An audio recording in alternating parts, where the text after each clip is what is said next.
I'm J.K. Campbell. Many of you know that I'm serving in this, my first year here at Southwestern as an associate faculty member and division chair of the education department.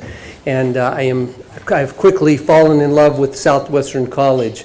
The students, the faculty and staff, and this campus, it's beautiful, and I feel privileged to be here. I'm also privileged on behalf of the Education Division to welcome you and join you in honoring our outstanding education alumni. Education Division faculty members are here with me today, and I would like to introduce them, Dr. Cheryl Erickson and Dr. Jackie Glasgow. Please join me in giving them a hand.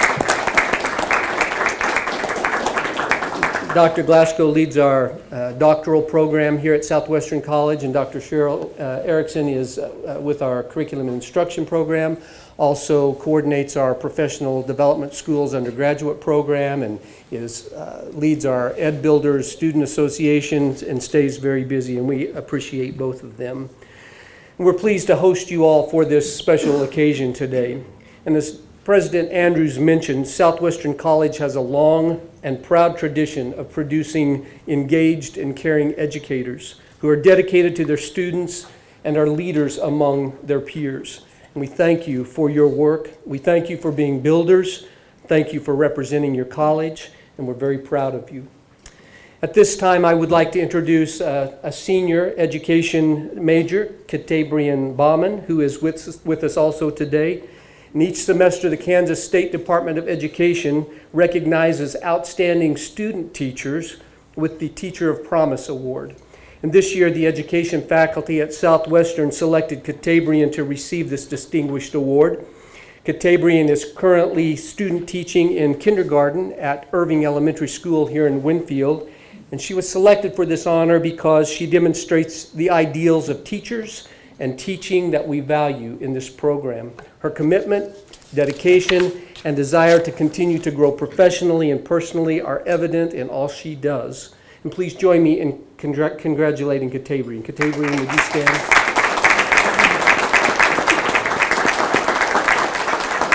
Thank you. And Katay Brienne has already accepted a teaching position here in Winfield, and we're glad that she's going to stay in Winfield and still be part of the Southwestern campus in many ways. In October 1999, Southwestern College received a gift from the estate of Marjorie Smith, a 1927 graduate who had taught mathematics at Lyons and Dexter, Kansas for 20 years. This gift was to be used to establish a Hall of Fame to honor Southwestern College alumni educators who've made a significant contribution in the field of education. And since the inaugural year of 2000, the Southwestern College Educators Hall of Fame has been held to honor outstanding educators. The Educator Hall of Fame display is located on the second floor of Mossman Hall in the Center for Teaching Education. And I would like to call your attention also to the beautiful glass creations on the table beside me. These one-of-a-kind awards will be given annually to Education Hall of Fame inductees. They are handcrafted by Mr. Scott Hartley, class of 1997, a Southwestern science major who went on to use his artistic talents and his knowledge of science to become a master glassblower. Scott is also a 2016 inductee into the Southwestern Fine Arts Hall of Fame. And we're fortunate to be able to give these unique gifts to our inductees to permanently remind them of their place in our hall. So Dr. Gary King, class of 1963, if you would come forward, please. Dr. King has had a lasting impact on Southwestern College's presence in the computer age. As professor of computer science and director of information services, he not only taught generations of students, he was also instrumental in the college's academic and administrative computing choices. He earned his doctoral degree in business information systems from the Union Institute in 1991, experiencing firsthand the benefits of online education, then championing those benefits at Southwestern College, established in the Professional Studies online program. He began his career as an accountant before finding his calling in information technology. After early employment in California, Dr. King returned to Kansas as an analyst and programmer for General Electric in Winfield, later becoming the first director of information services here at Southwestern College. And he was the first professional studies director of curriculum and instruction, and retired as professor emeritus in 2016. Dr. Gary King.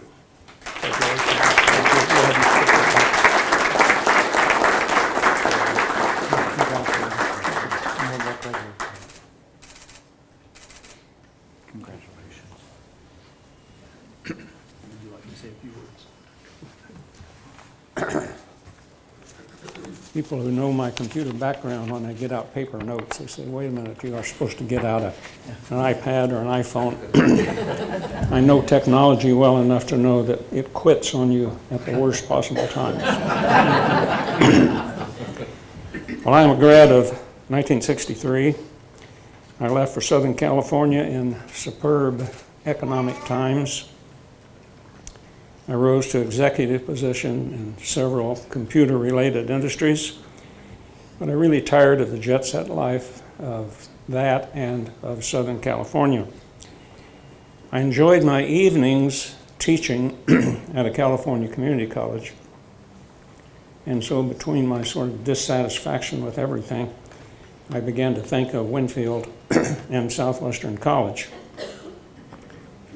One July, I picked up the phone and called the dean. Told him I taught in accounting and business management. And what I didn't know was this was July and the dean did not have an instructor for the September classes yet. So he told me to get on the next flight, whatever I did, and come to Winfield and talk. And we talked and made a deal. I found great satisfaction in the highly intelligent and highly principled colleagues I had at Southwestern College. I was an instructor and administrator of the computer function, and as such, I not only had the privilege of instructing the finest young people our country can offer, but I had the privilege of hiring them as lab assistants. So not only did I work with students in the classroom, but I was able to work elbow to elbow with them hour by hour in the computer lab. Got to know them really, really very well on an extremely good basis. If you're not a professor, you may not understand this, but every May brings you a great sense of sadness. You're glad to see your graduates graduate. That's great. But they're going to leave you. That's bad. That's sad. And I always felt bad to see my favorite people in the world walk out the door knowing that except for an occasional visit, I'd probably never see them again. Southwestern College gave me the opportunity to love life with the best of humanity. Thank you.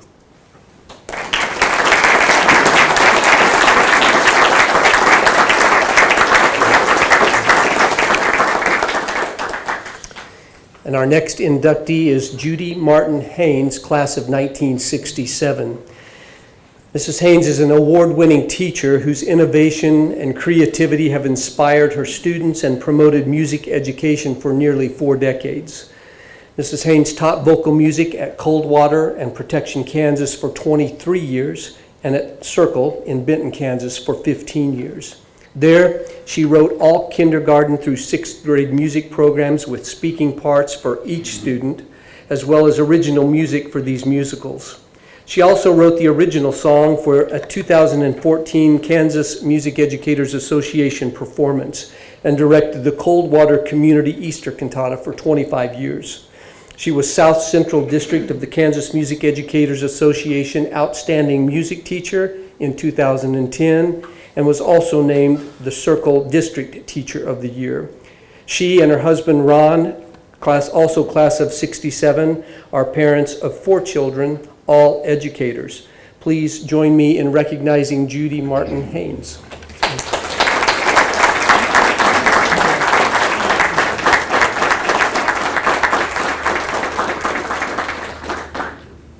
Where did you all come from? My goodness, this is a great bunch of people here.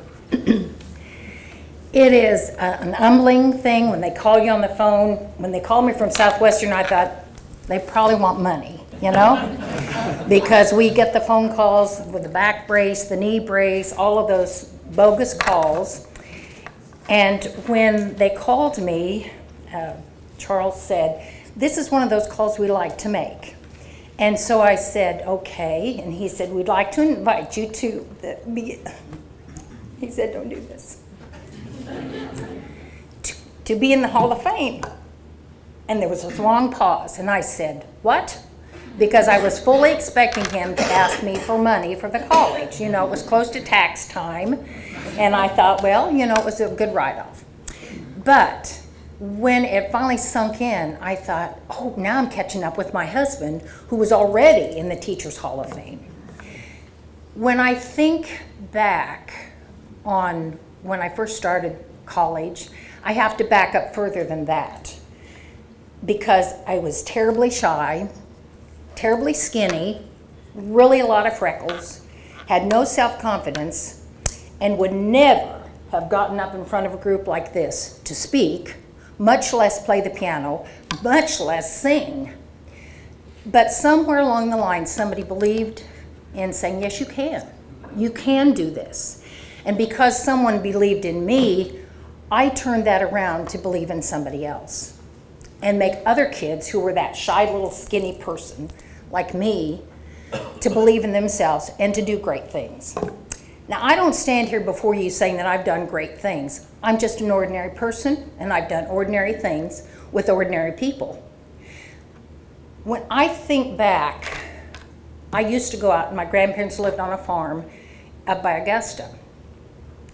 And I loved to go out there because there was a broken down wagon, and I'd get on that wagon, get me a stick, and I had the Judy Martin show.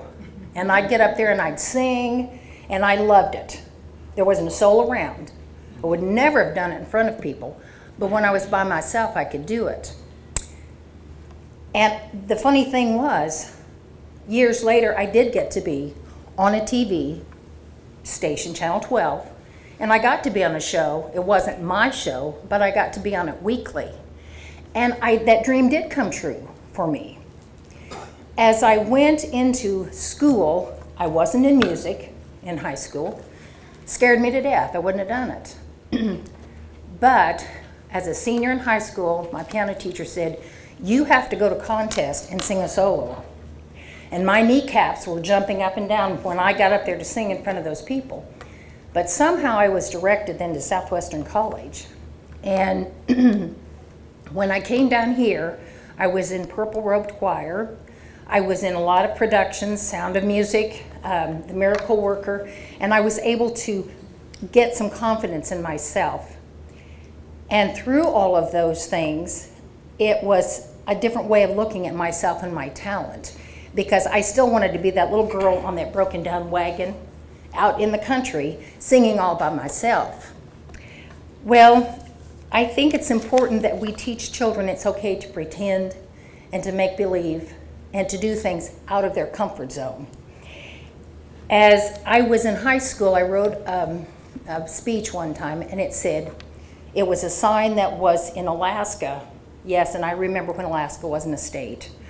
But Alaska, it was on a big, terrible road, and it said, choose carefully the ruts that you're going to get your car wheels in, because you're going to be in it for the next 20 years. And I thought, really, when you embark on a college education and a job, you have to choose carefully where you're going to go. We had great dreams of going and singing with a singing group called the Spurlows. The stars were in my eyes. They had recruited me, and I thought, oh, beautiful dresses, singing every day in all these different places. What a great thing to do. And they even recruited him to come. And then we realized we've got school bills to pay, so we couldn't really do that. And we had been cast in the Fantastics. If you ever know anything about the Fantastics, he was the boy and I was the girl. And we had a long kiss at the very beginning. And that changed everything for us 52 years ago.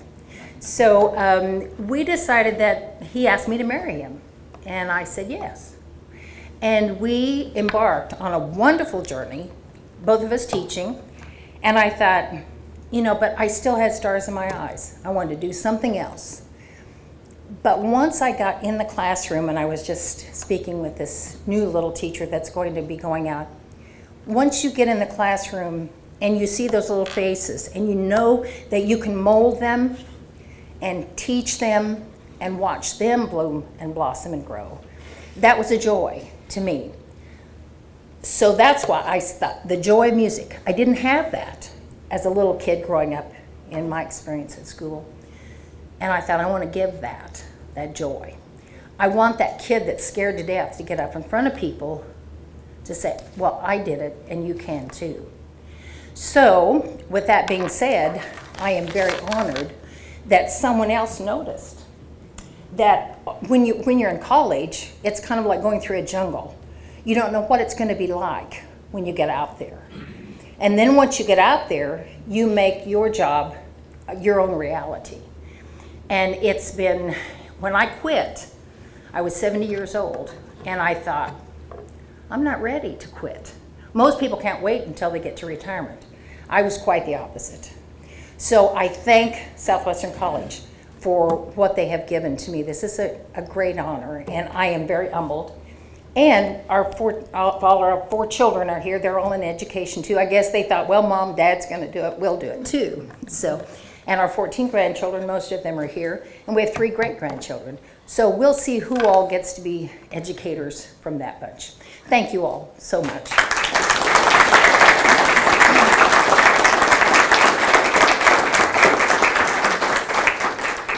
Our next inductee this afternoon is Dr. Janet Doud, class of 2016. Dr. Doud has shown her passion for education and supporting the success of all students, as this passion has evolved over the past 24 years as an alternative high school science teacher, a middle school science teacher, high school counselor, district English as a second language specialist, working with preschool to postgraduate students in Kansas and abroad, high school assistant principal, and now a middle school principal.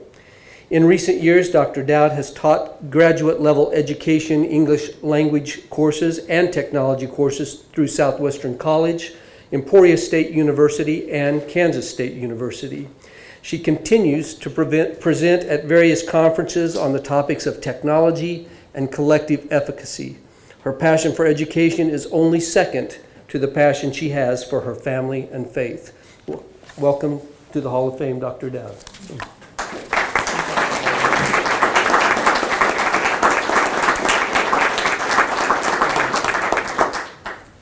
Thank you very much for that wonderful introduction.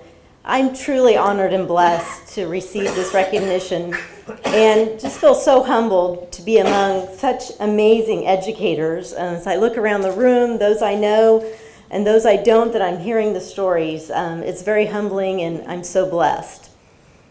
I truly just stand here receiving this on the behalf of all of you because you are the heroes, you are the champions. You see, I've often wondered, how is it that I've gotten where I am today? We have no control what country, what family, what environment conditions we're going to be born into. I was blessed. I was born into a family with caring and loving parents that early on, my mom and dad, John and Donna Gallen, made sure that I knew about our Heavenly Father and that He had a special plan for me and for all of us. And school wasn't always easy for me. Sometimes there were challenges, but between my parents' support, an amazing 4th grade teacher, other teachers, other champions along the way, they were able to help me take those risks you talked about and find those coping skills to do more than I believed I could. Through all my years in education, I've worked with so many young people, some of them facing challenges and problems that are way more difficult than anything a teacher could assign them in the classroom. And then there are other students that seem to have all the supports, all of the talents, but at the same time are afraid to take risks or afraid to go out there and make things happen. The fear almost paralyzes them. I remember Rita Pearson stated that every child needs a champion, and that's what we do. We build relationships, those genuine relationships. We provide those expectations, and we give specific and motivating feedback. It's no surprise that John Hattie's research has shown that teacher collective efficacy has the greatest growth effect on our students. Educators' collective efficacy, believing in each other. That's what we do. We have that support between each other. We believe in each other. And our mission, because we know we can make a difference and help the students.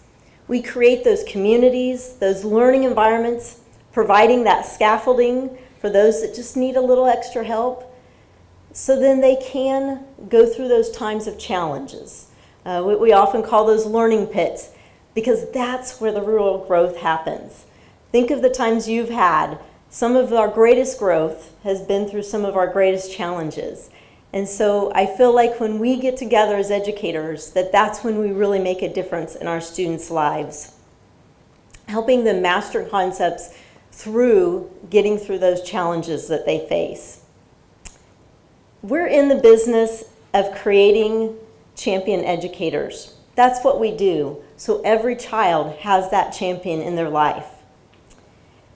You're a room full of champions, and if I don't know you personally, you're still a champion to so many, and that ripple effect has affected all of us. We've experienced it as I've taught here at Southwestern, and worked with other educators here as we continue to help promote more young educators and help them have that hunger and that vision to be those champions for their students. My passion has always been to find and connect with those students that really struggle, which has been very rewarding and also challenging at times. Earning my doctorate here at Southwestern was also a challenging journey, something I'd only imagined achieving. But Dr. Cheryl Erickson was someone that had been inspiring to me when I had earned my educational leadership master's several years before. And I knew that she was the champion I was going to need to be my chair to get through my dissertation. Dr. Jackie Glasgow. She has been an inspiration to me, and also not only here at Southwestern, but an amazing, innovative school board leader for Wellington. My superintendent, Mark Whitener, his belief in me and guidance over the last 2 years has allowed me to blossom and bloom. I have always loved teaching every moment and everything I've done in education. But these last 2 years, I just feel like I'm on fire again in a new way, reaching and making a difference with students. And a lot of that has to do with what we're doing with redesign and looking at different ways of reaching students, really helping them have that personalized learning experience, making sure every student loves learning, finding those connections. And we have that vision. I've had that vision for a long time to help students really connect in their own pace, in their own time, in their natural way of learning and what works for them. And now getting to see that starting to happen in the schools through the state of Kansas and especially in Wellington is just amazing. These are exciting times, and I am so passionate and excited for the families and schools that are saying, yes, our students deserve something better than what we've done in the past, that we need to keep moving forward and finding ways to connect with students, because students are changing.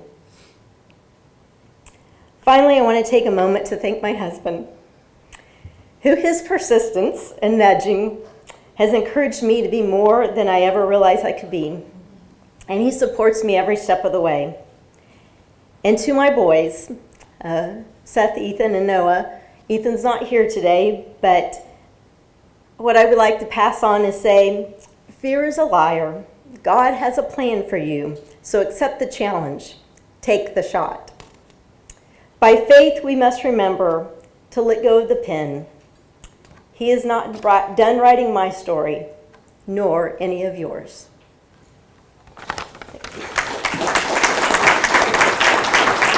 Thank you again for joining us today for this special recognition, and congratulations to all of our inductees and to your families and friends who have undoubtedly offered you strong support. Gary, Judy, and Janet, thank you again for your work and for representing Southwestern College well in your work and in your lives. And let's give them one more round of applause, please.